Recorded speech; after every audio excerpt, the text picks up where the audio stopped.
du Grand Journal, Steve Nadjar. Bonjour Emmanuel Navon. Bonjour. Merci d'avoir accepté notre invitation. Vous êtes spécialiste de relations internationales, ambassadeur désigné d'Israël au Japon. Benjamin Netanyahou promet aujourd'hui de faire payer un prix très lourd au Hezbollah après la mort de 4 soldats israéliens dans le sud Liban la nuit dernière. Emmanuel Navon, est-ce que le Premier ministre israélien en a les moyens politiques, l'assise diplomatique pour le faire ? D'abord, encore une fois, ce n'est pas uniquement le Premier ministre israélien, c'est le gouvernement israélien. Nous ne sommes pas un régime présidentiel. Les décisions liées à la guerre sont prises par le cabinet de sécurité, dans lequel le Premier ministre a une voix évidemment prédominante, mais ce n'est pas lui qui prend les décisions, contrairement à ce que l'on entend souvent dans les médias français. Ensuite, il y a un consensus très large en Israël, même au sein de l'opposition, sur la question, sur le dossier libanais, la question iranienne.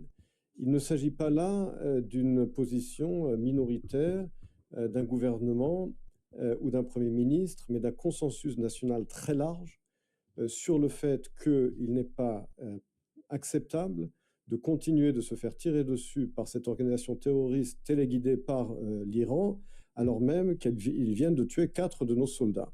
Et donc là-dessus, il y a un consensus très large en Israël.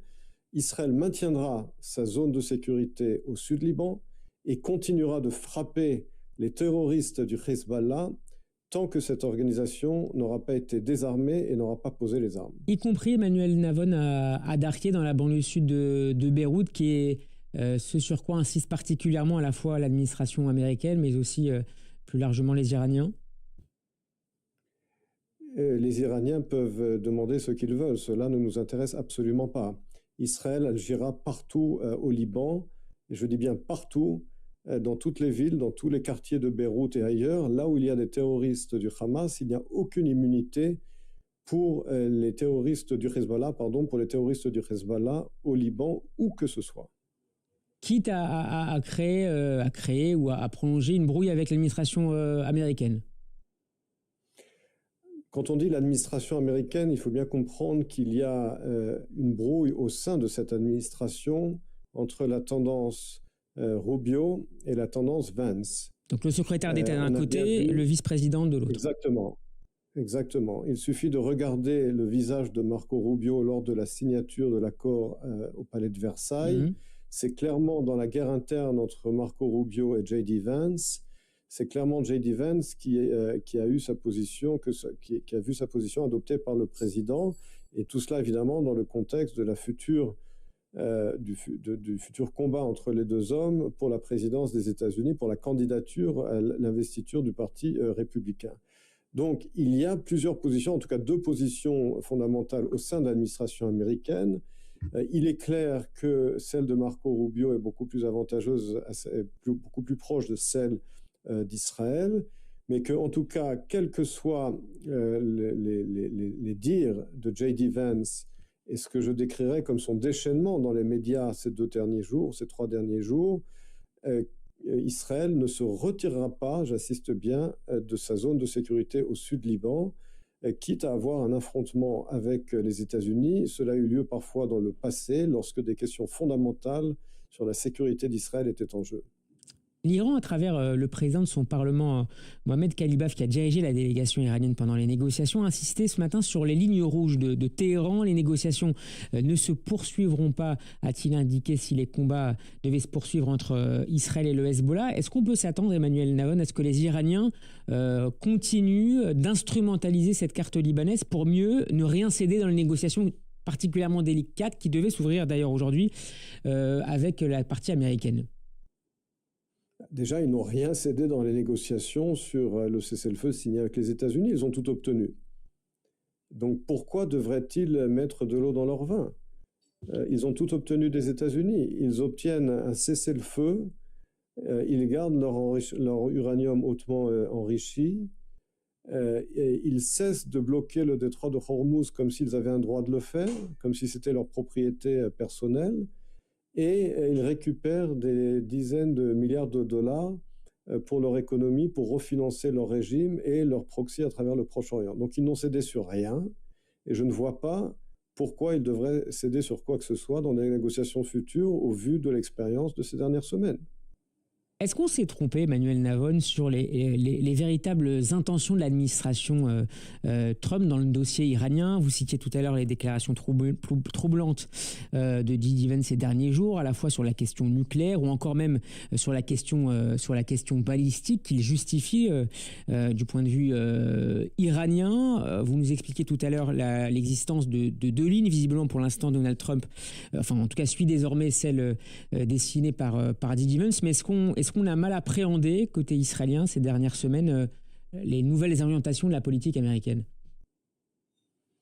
C'est pas une question de mal appréhender. Je pense que depuis, en tout cas, son investiture et sa réélection en 2024, Donald Trump avait une ligne très claire de soutien à Israël, de lutte totale et de victoire contre l'Iran et ses proxys après le 7 octobre. Il l'a prouvé en approuvant l'armement le réarmement d'Israël, chose qui n'était pas évidente à l'époque de Biden, et puis évidemment avec ces deux interventions militaires aux côtés d'Israël contre l'Iran.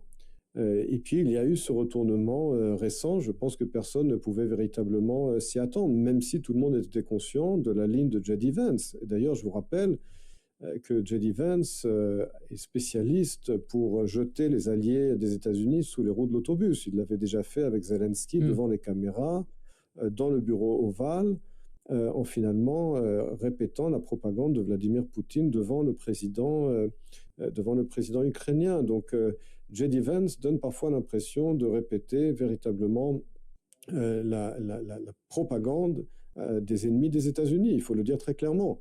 Et donc, il ne fait que répéter son comportement. Peut-être que beaucoup ne réalisaient pas à quel point il avait une véritable influence, un véritable poids au sein de l'administration américaine. Et je pense également que le fait que le régime de la République islamique est tenu malgré la guerre et qu'il ait continué à défier les États-Unis, cela évidemment a sans doute renforcé la ligne de J.D. Vance face à celle de Rubio, vis-à-vis du président Trump, sans aucun doute. Une dernière question, qu'est-ce que peut être la stratégie israélienne à court terme et à moyen terme, ou le court terme, on va dire, jusqu'aux prochaines élections à la fois américaines et israéliennes, et à plus long terme, peut-être jusqu'à la fin du mandat de Donald Trump, Emmanuel Navon?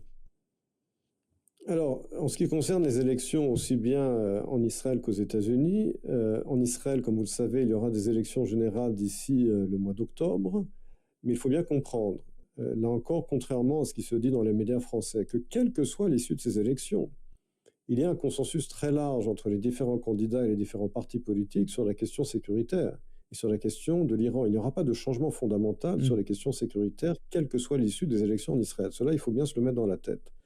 Deuxième sujet, celui des élections aux États-Unis. D'abord, il y a les midterms au mois de novembre.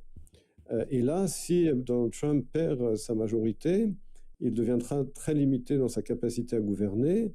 Et la question de savoir quelles en seront les conséquences sur la politique étrangère des États-Unis et est-ce que l'influence de J.D. Vance se maintiendra? Cela dépendra évidemment également du comportement des Iraniens, parce que si les Iraniens continuent de défier les États-Unis, de refuser tout compromis, il est possible que Trump change de nouveau de cap en disant eh ben, finalement J.D. Vance s'est trompé, on ne sait pas avec lui. Mais en tout cas, du point de vue des élections, les midterms influenceront évidemment la politique du président Trump. Et d'ailleurs, sa crainte de perdre la majorité a sans doute influencé également sa volonté d'arriver à un compromis pour mettre fin à la flambée des prix du pétrole du fait de la fermeture du détroit d'Ormuz. Merci beaucoup, Emmanuel Navon, d'avoir été avec nous en direct dans le Grand Journal. Je rappelle que vous êtes ambassadeur désigné d'Israël au Japon et directeur du Conseil euro-méditerranéen pour le Proche-Orient. On peut retrouver cet entretien, notamment vidéo, sur notre chaîne YouTube. À très bientôt. Shabbat Shalom. Shabbat Shalom.